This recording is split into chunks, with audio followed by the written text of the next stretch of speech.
Welcome to week 6 of Humanities 101M. This week we have two foci, two focal points.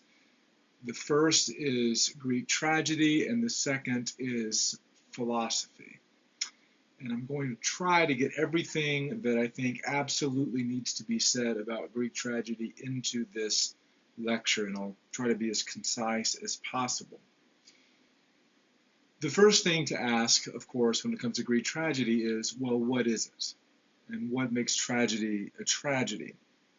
So let me start by talking about some of the baseline characteristics of Greek tragedy. The first has to do with subject matter. Not just any kind of story will suffice for, as the stuff of tragedy.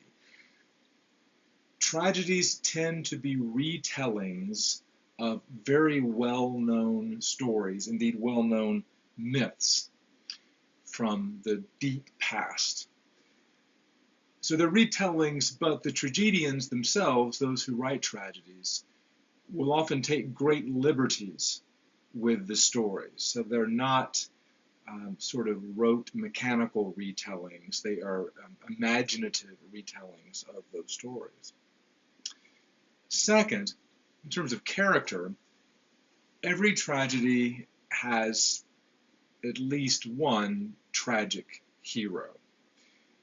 And the tragic hero cannot be just any sort of person. Not everybody is a viable candidate for tragic hero. The tragic hero has to fall. The tragic hero has to fall from a great height. Otherwise, the fall is not really tragic. Therefore, the tragic hero must be somebody who is considered great.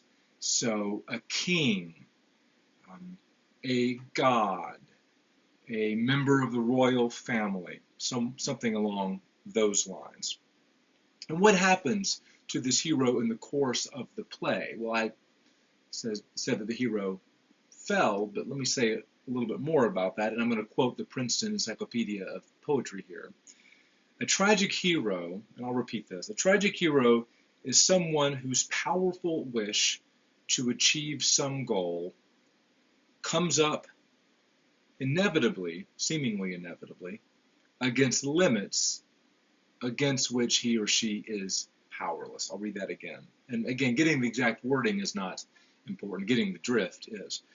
Tragic hero is someone whose powerful wish to achieve some goal seems inevitably to come up against limits against which he or she is powerless. So the tragic hero is unable to achieve his or her goal, not so much necessarily out of a fault, sort of character defect, but there seems to be this inevitability of the hero's fall.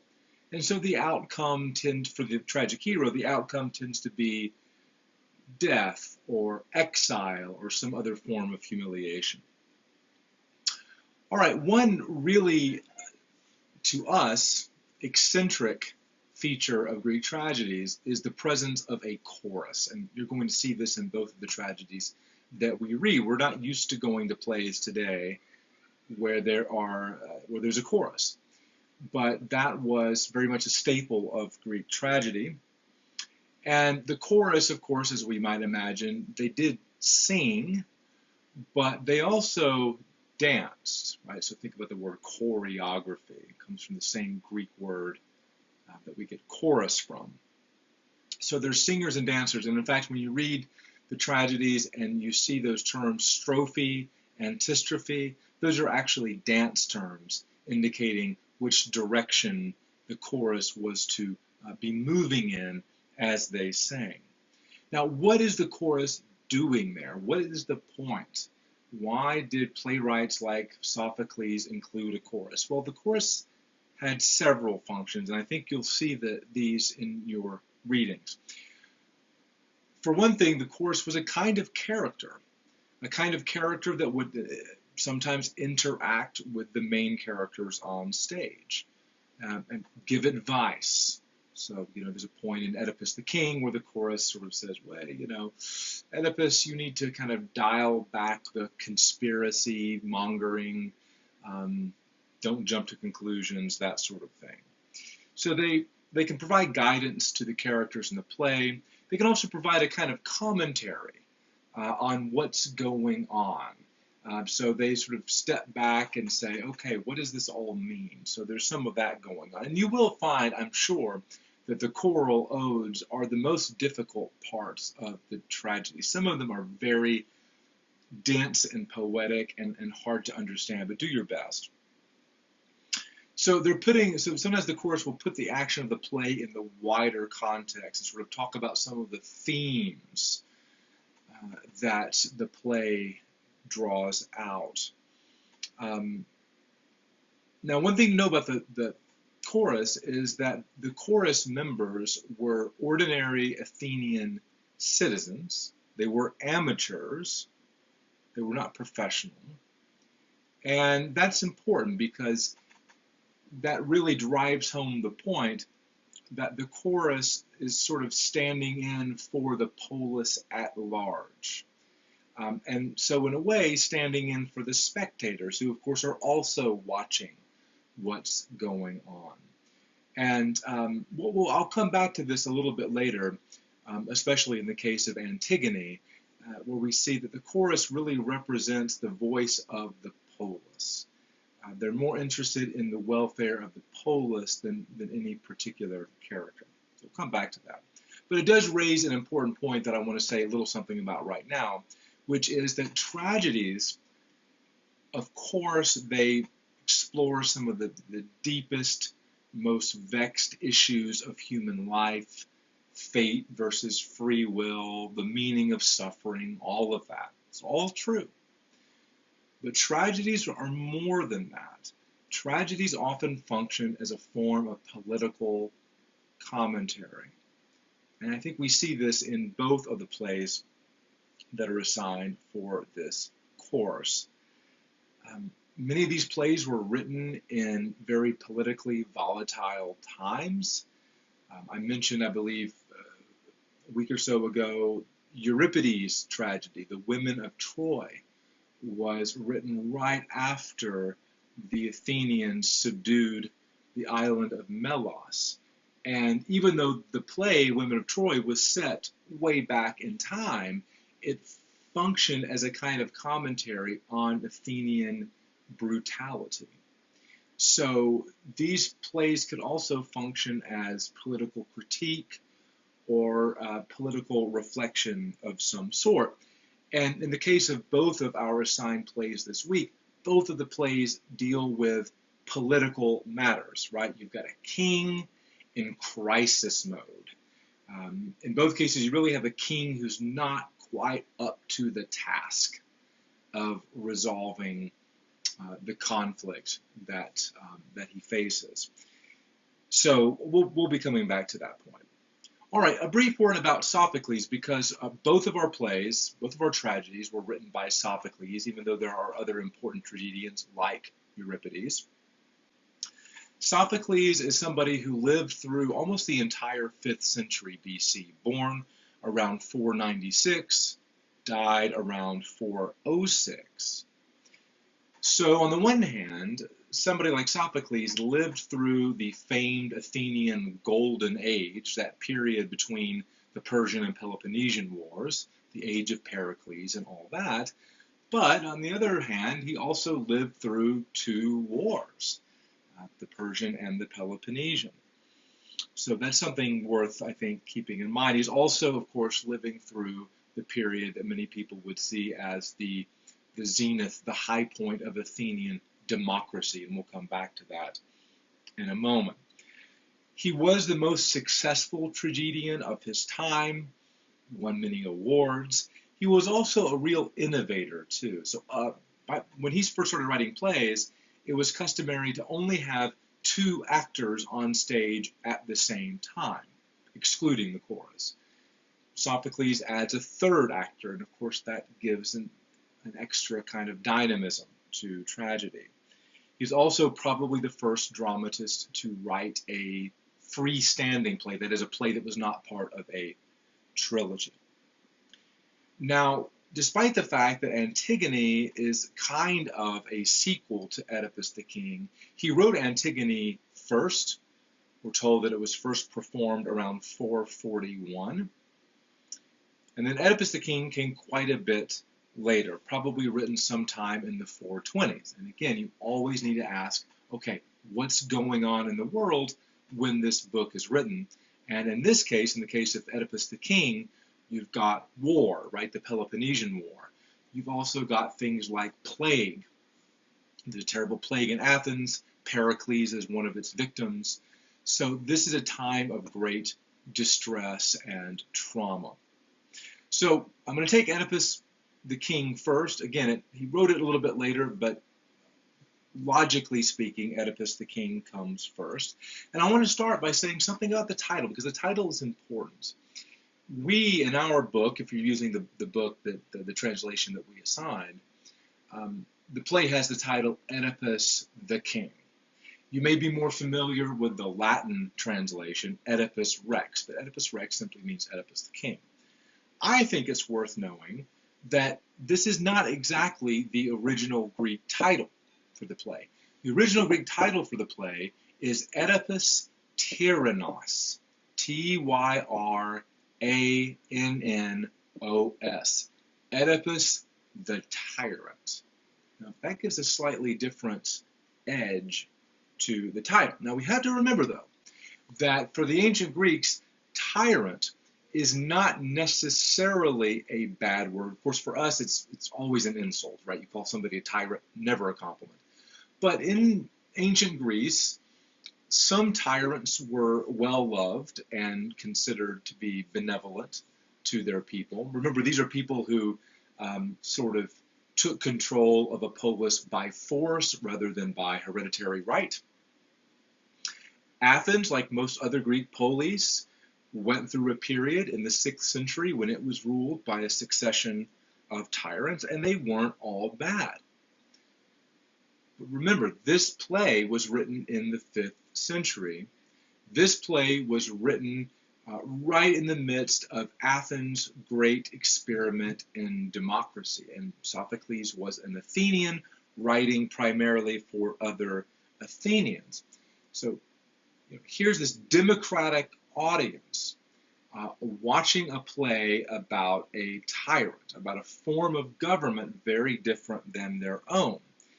And so I think we should expect to find in Oedipus the King some kind of commentary on the dangers of one-man rule, whether that takes the form of tyranny or whether that takes the form of hereditary monarchy.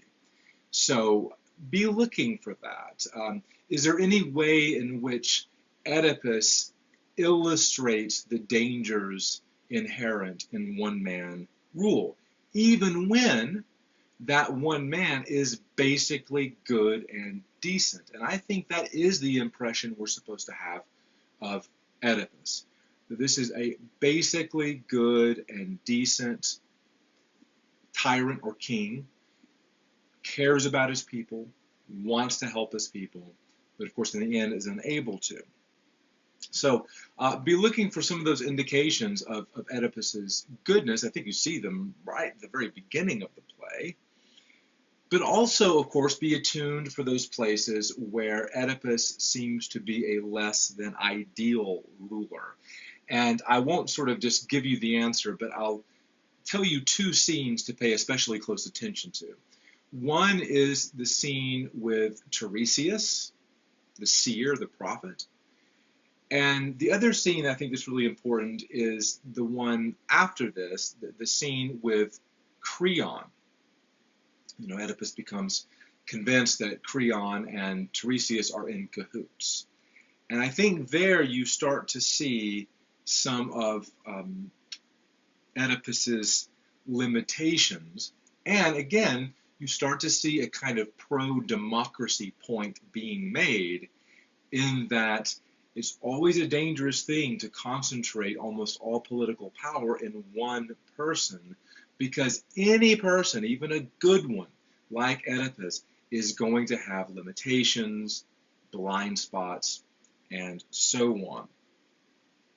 Now, this gives me a kind of segue to the next thing I want to talk about, which is Aristotle's analysis of this play. Aristotle, among other things, was a great literary critic. We're going to read Aristotle next week, not this week, but I'll talk about him a little bit right now. And I'm not going to talk about Aristotle because I think Aristotle was right about everything, or that he was the authority on tragedy. But I think he has some interesting things to say about tragedy. I think he gives us some good food for thought.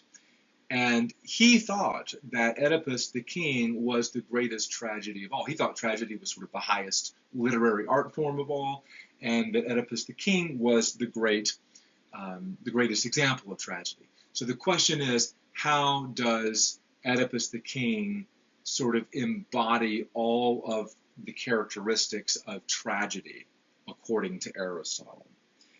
Well, I've kind of indicated one of those features already.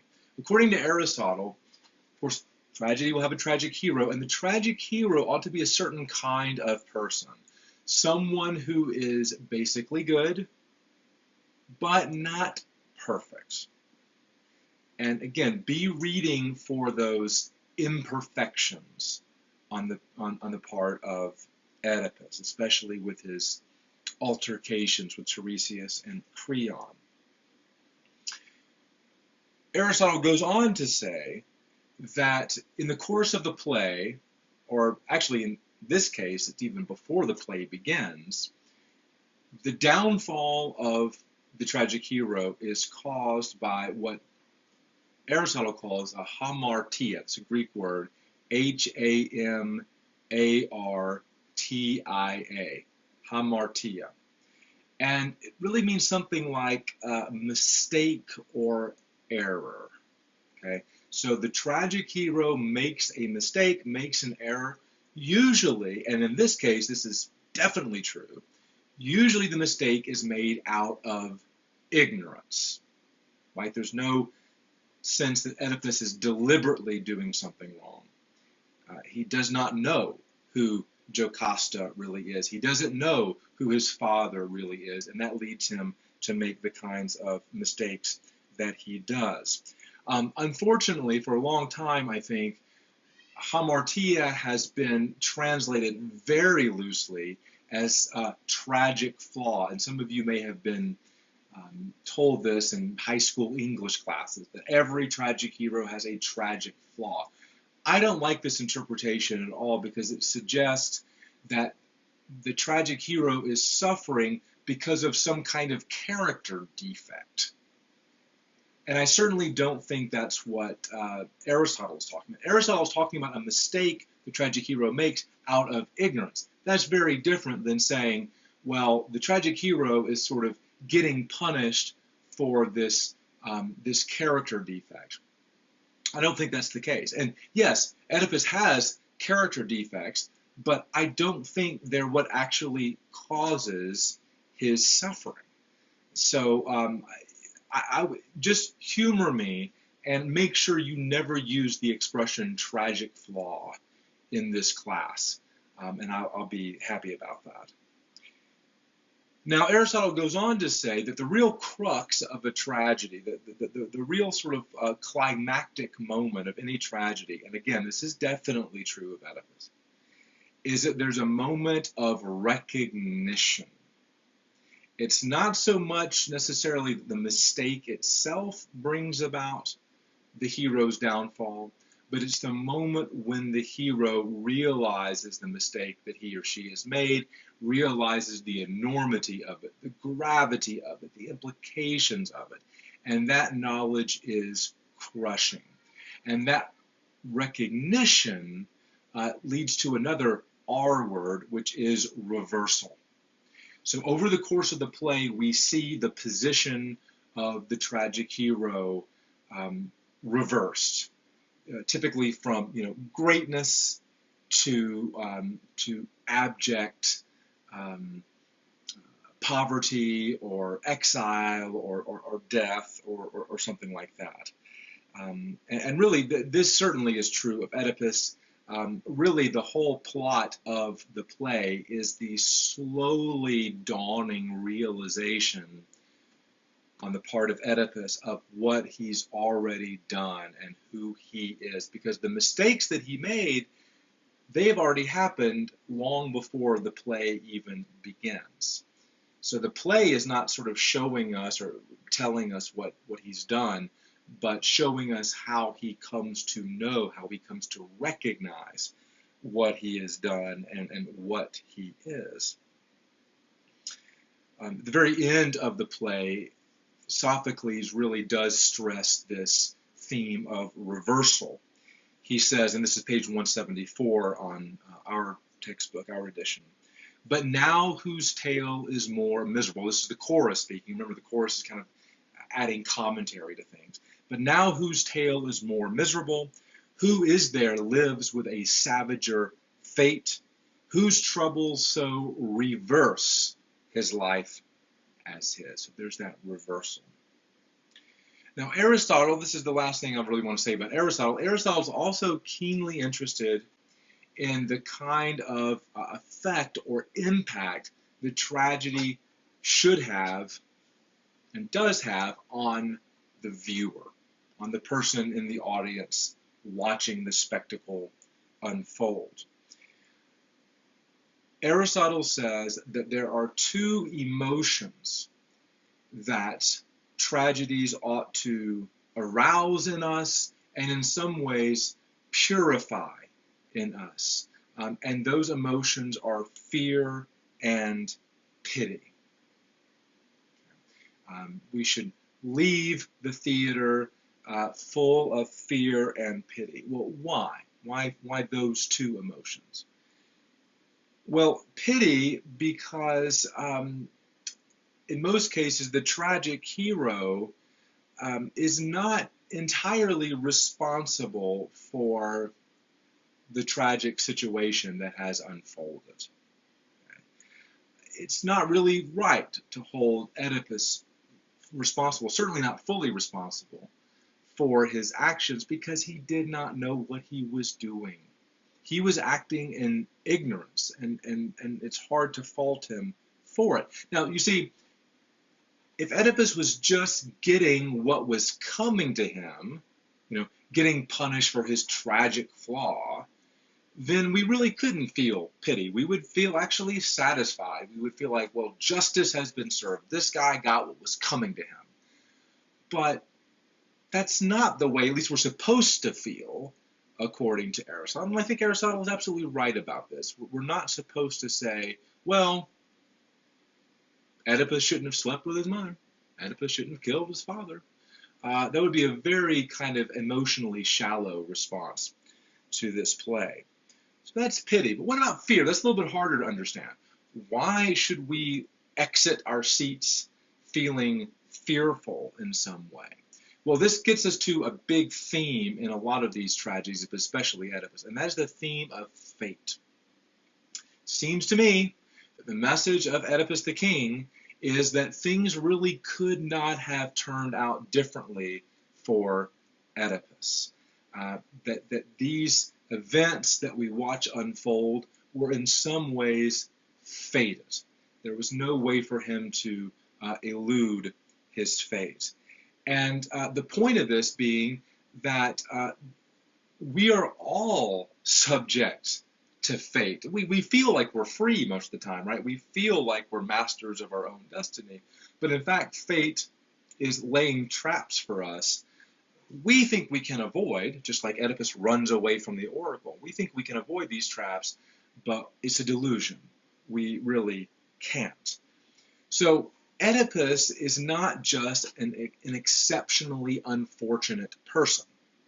Oedipus is a symbol of the human condition. And again, I'm going to quote the chorus, which really helps to elaborate this theme. The chorus says on page 173, what man on earth wins more of happiness than a seeming? In other words, who really becomes genuinely happy? Yes, some people think that they're happy for a while, but who becomes genuinely happy? And notice, again, they're moving from Oedipus, this one person, to the whole human condition. What man on earth wins more of happiness than a seeming? And after that, falling away. Right? So even when we think we've achieved happiness, there is inevitably going to be a disappointment afterwards. Oedipus, you were my pattern of this. Oedipus, you and your fate. There's that F word. Luckless Oedipus, as I look at you, I count nothing in human affairs happy. Very different reaction than just saying, wow, sucks to be Oedipus. Right? No, the chorus is saying, Oedipus, you embody what it means to be human. You are a symbol of the human condition. And if we get that, we understand that, if we really heed what the chorus is saying here, that should scare us. That should inspire fear in us. I may be happy today, or at least I think I may be happy today, but what about tomorrow? And if some catastrophe happens tomorrow, can I look back and really say, oh yeah, I was really happy? And again, how can you ever be really happy when there's always that possibility of some sort of catastrophe or loss on the horizon? So these are not feel-good plays, okay? I think you probably knew that from the outset. And Aristotle recognizes that. So obviously, in almost all tragedies, and again, Oedipus is a great example of this, one of the major themes is going to be suffering. Why do we suffer? What is the role of fate in suffering? So try to hear what the play is saying about that. But these plays are not just interested in where suffering comes from or whose fault suffering is. These plays are also acutely concerned with how we ought to respond to suffering. How should we respond to our own suffering? How do we respond to the suffering of others? We see others in pain. How do we respond? And there, I would say, pay special attention to the chorus. How does the chorus respond to the plight of Oedipus? And I would also encourage you to think about tragedy itself as one form of response to suffering in the world. The world seems to be full of mysterious, meaningless suffering. What do we do in the face of that? How do we respond? Well, look at what people like Sophocles did. They responded to this apparently meaningless tragedy by making beautiful art of it, by giving it form, by giving it a kind of beauty. Doesn't mean that suffering is no longer terrible, but it's perhaps just a bit more tolerable. One last thing about Oedipus the king, and then maybe I'll talk about Antigone in a separate lecture, just to make this a little bit more digestible for you. One literary device that we find in Oedipus the king that is really striking is dramatic irony. Now, irony is one of those words that is abused on a frequent basis. A lot of people use the word without really quite grasping what it means. I grew up in the 90s, and one of the anthems of the 90s was a song called Ironic by Alanis Morissette, in which Alanis Morissette demonstrates that she never had a good humanities class that taught her what irony is. But anyway, I won't go there. What is irony? Irony, to give a very basic definition, irony in general is saying one thing but meaning another. We're all very familiar with one particular form of irony, which is sarcasm, right? So you say to your friend, oh, I just love taking those weekly quizzes in Humanities 101M, right? You're saying one thing, but of course what you mean is something very different. Indeed, it is the opposite, right? So we're familiar with that. Dramatic irony, again, is a species of irony, but it works a little bit differently than something like sarcasm.